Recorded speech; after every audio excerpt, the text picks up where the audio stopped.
FOMO. My name is Patrick J. McGinnis, and I'm a FOMO Sapiens.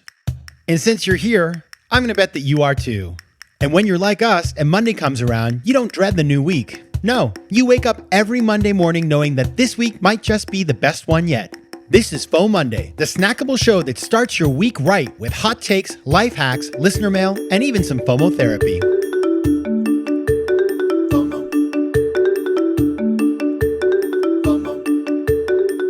This is FOMOnday, the snackable companion to FOMO Sapiens. Of course, we will have a new episode this Thursday, but until then, happy FOMOnday. I'm your host, Patrick J. McGinnis, venture capitalist by day, author and podcaster by night, and FOMO Sapiens 24/7. Now, on Thursday, I am joined by a really cool guest. That sounds very old-fashioned. A really cool guest, but she's cool. Her name is Alyssa Cohn. She is a New Yorker, so I met her here through author Dory Clark, who's been on the show, I think, 3 times now. And she's a startup coach and the author of the book From Startup to Grown Up. Now, she has been named the #1 startup coach in the world. So she has a lot of insights. But in our conversation, I also just wanted to talk to her about the coaching industry. So we get into that a little bit because, I mean, I'd love to have a coach, but I hear about these coaches that are super expensive, people who cost like 50 grand plus a year. And then you find out that your random friend from high school is a coach and you're like, well, how the heck are you a coach? What have you done? And so the industry has always kind of seemed peculiar to me because it's sort of like, well, what does a coach do? What qualifies somebody to be a coach? How much do they cost? And of course, it's all over the map. And so we get into that with Alyssa. But, you know, in advance of that, I just want to talk about the fact that you don't necessarily, listen, it'd be great to be able to have somebody like Alyssa. Obviously, she's a pro.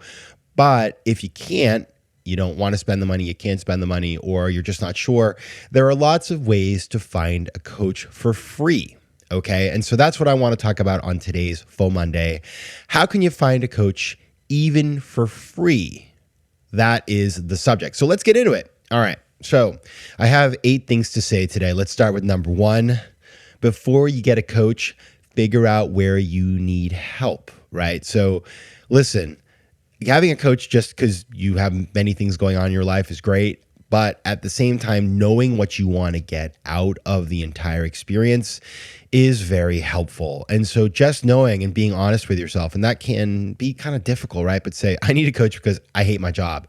I need a coach because I'm a terrible manager. I need a coach because I can't retain employees. I need a coach because I am horrible in meetings and expressing myself. I have anxiety, whatever those things are for you. Thinking through those things and then, of course, writing them down. As you know, I am a big believer in writing things down will help you to figure out the kind of help that you need, whether that's somebody you retain and pay as a coach or whether that's somebody that you find in your network, as we'll talk about a little bit later. I'll give you a great example. When I was getting into the world of books, I was really not very comfortable in front of the camera. And I remember I got these opportunities to do media hits and I went to the studio. I went to NBC Studios in New York City on the same studio where they film like the evening news. And I was on this show called Your Money. And I thought I was going to drop dead when they turned the camera on. This wasn't even live. This was taped. If I messed up, they could do it again. But when they turned the camera on, I had an out-of-body experience. My heart beat through my chest. I was so frightened. I didn't know what to say, and it was so nerve-wracking. So I needed coaching. I hired a woman who taught me how to present on TV. I did one session. It wasn't like it was 19 years of my life. I did one very long session with her.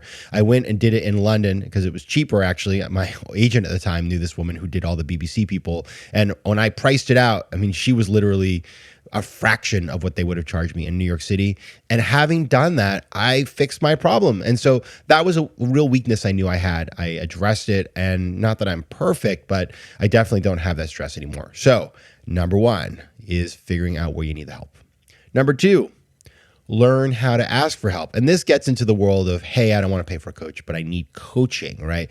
You don't necessarily have to engage a professional because it turns out that in your life, there are things that you need coaching for. You may not want a generalist, right? Generalist coaches will have frameworks and approaches that they'll take you through. But at the same time, it's like anything else. If you want to learn how to play tennis, a coach that doesn't know tennis isn't going to be as effective as somebody who does.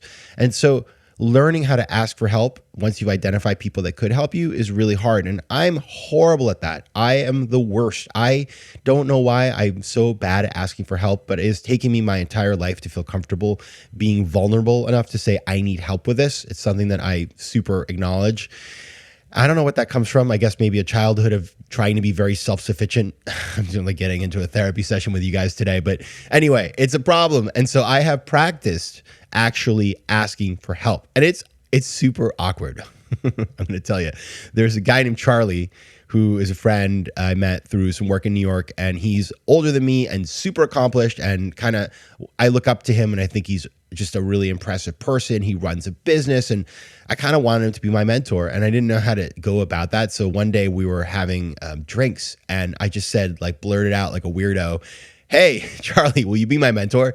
And then I think I turned 17 shades of red, and he was like, sure. And I was like, dude, I'm sorry. It felt really weird, but I just had to do that because I'm so uncomfortable. So I'm not saying take my approach and be a weirdo, but learning how to ask for help once you've identified what you need is very powerful. FOMO. FOMO. All right, number 3. Finding help isn't just about looking for the Charlies, the people who are older than you and more accomplished. It's also about thinking about what you need and then looking around you 360 degrees.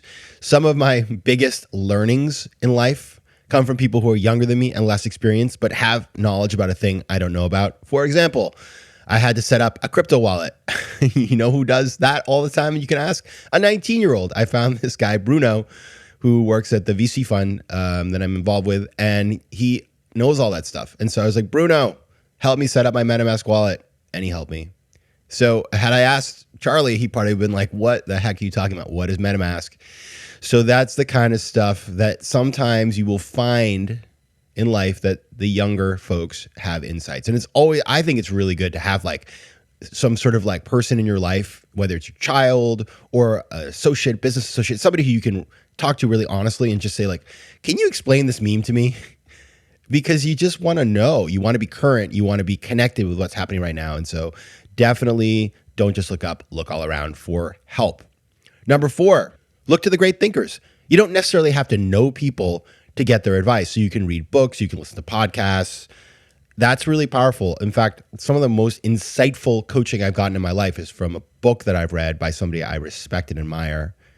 Viktor Frankl, I mean, he's no longer with us, but his book, Man's Search for Meaning, was better than, I would say, any coaching session I could ever have any time in my life. It was just like the insight, the knowledge, the wisdom that I got from that book was so powerful. So definitely think about that. Who are people who have been through your situation or have an insight that is really universal and powerful, and where have they recorded that knowledge? Because the reality is that every problem you face, somebody else has faced before. And great thinkers, if they're kind and they share their insights, have recorded those things on paper, and you can read what they did. And guess what that costs? Nothing. You can take it out of the library. So, and podcasts are free, except you have to listen to ads, right? Number 5, offer help yourself. So one thing I've noticed in life is the more that I extend help to people around me, the more I learn from those people, their unique skills and opportunities, and then they can share those with me. So when you sort of learn that you can help other people and that it's fun and enjoyable and it doesn't take much time, not only do you sort of learn how to be a better recipient of help, but you also unlock all these gateways to people who recognize that you've been helpful to them and are willing to help you back in return, whether it's them themselves or whether it's somebody they know that they introduce you to. So just kind of leveraging your network to find people who can be helpful to you is a great way to find coaching.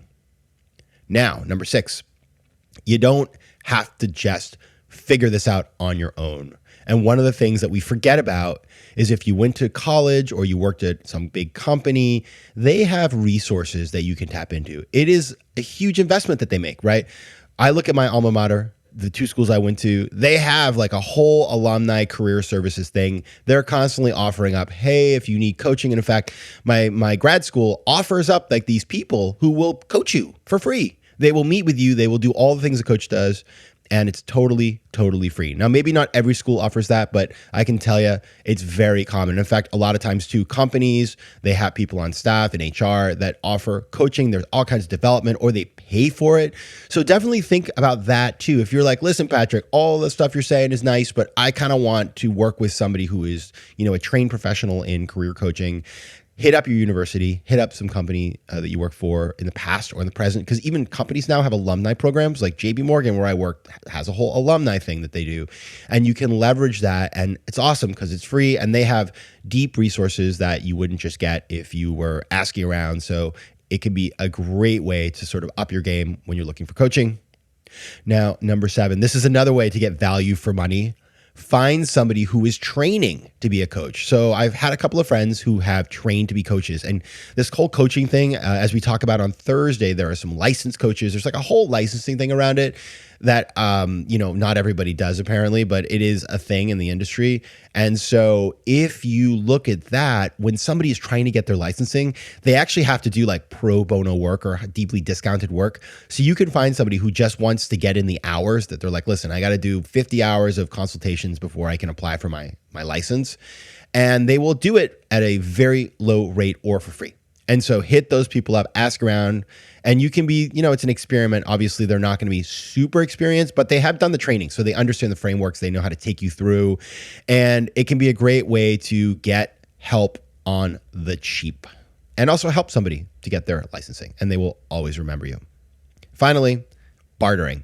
We forget about this. Bartering is a great thing. It's like, hey, you have a certain set of skills. I have a certain set of skills. Neither of us really wants to pay for those things. What can we barter? And I do this all the time, actually, with different people where it's like, listen, you're doing some really cool thing and I'd love to have your services, but like, I don't necessarily want to come out of pocket for that. Let me help you. I'll teach you how to be a podcaster. I'll teach you about writing a book or whatever that person needs. And so trading of services is great. And the reason why it's so great is because people are open to it because they recognize, hey, like the thing that I'm going to offer to you, it is an intangible. Obviously, it has value, but it's not like I'm giving you out like a big like gold bar, right? That you know what it's worth, and it has a market value. Which with these kinds of things, it's a more squishy, and therefore the cost of giving somebody the service for free, if you're trading for something of value, is it's a good trade-off. And so bartering is a good way to go with these kinds of things as well. All right, so those are my 8 things. Just to recap: figure out where you need help. 2, learn how to ask for help. 3, don't just look to the people who are more established, look all around 360. 4, tap into the brains of the great thinkers. 5, offer help yourself. 6, hit up your university or your jobs and get them to pay for what you need. Number 7, find somebody who's in training and then just get the discount. And number 8, barter. All right, that is my advice. I'm very curious what you guys think, if you have viewpoints on this. So hit me up. You can find me on email at letsconnect at Patrick McGinnis, on Instagram at Patrick J. McGinnis, and on Twitter at PJ McGinnis. Okay, we will see you on Thursday with Alyssa Cohn. Until then, take care of yourselves, FOMO Sapiens. FOMO. If you like today's show, please be sure to rate it and recommend it to your friends. And as always, you can find me on Instagram at Patrick J. McGinnis, on Twitter at PJ McGinnis, and on the web at FOMOsapiens.com or PatrickMcGinnis.com, where you can get all kinds of free resources to live a more decisive and entrepreneurial life. FOMO. Want more FOMO Sapiens and FOMOnday? Head over to FOMOsapiens.com, where you can listen to past episodes, learn more about the show, and find out how to advertise. You can also connect with me on Instagram at Patrick J. McGinnis and on Twitter at PJ McGinnis.